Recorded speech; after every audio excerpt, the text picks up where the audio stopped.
Mambo vipi mtazamaji wa Chris Media popote pale ulipo, ni siku nyingine tena ambayo tunasogezeana habari za kiburudani kutoka Tanzania lakini pia nje ya mipaka ya Bongo, na story ambayo inakusogezea this time around ni ya kwake Mbosso Kani, ambapo amejiunga na wasanii wengine akiwemo Diamond Platnumz, Harmonize, Rayvanny pamoja na bibi anaitwa Zuchu kwa kuweza kufikisha zaidi ya watazamaji bilioni 1 katika mtandao wa YouTube, na hii inakuwa nzuri zaidi kwa Mbosso Kani since alijiunga mwaka 2017 kwenye game akiwa na hits mbalimbali ambazo ameshazifanya, ikiwa ni ngoma ya Power ambayo amefanya mwaka huu 2025, lakini ngoma akiwa na Diamond Platnumz na By Coco alifanya pia. Ni moja kati ya ngoma kali ambazo Mchizi alizifanya mwaka 2025.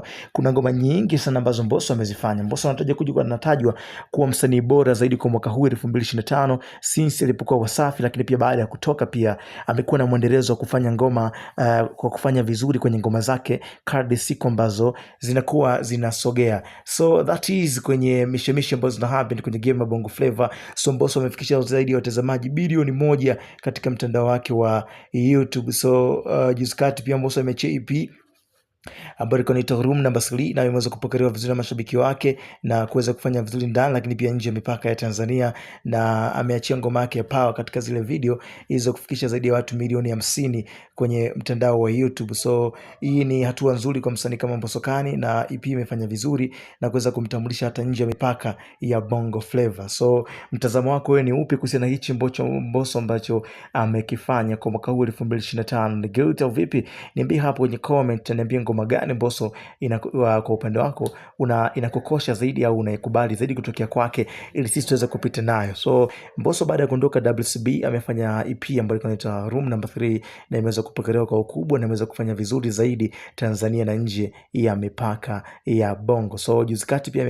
EP ngoma yake inaitwa Aviola ilipewa uzito na kupewa ukubwa zaidi ikiwa inaitwa Bonge la Dada. Sasa hii ni kubwa kwa upande wa Mbosso Kani kwenye hatua ambazo amekuwa akizifanya. Kuna kitu fulani ambacho anakimake kama yeye mwenyewe. Mimi nikukumbushe tu, hii ni Chris Media 24. Kama bado hujasubscribe, unakisha unaruhusu notification kwenye simu yako ili uweze kupata update zetu zote ambazo tunakuwa tunazidondosha kinyamwezi kabisa.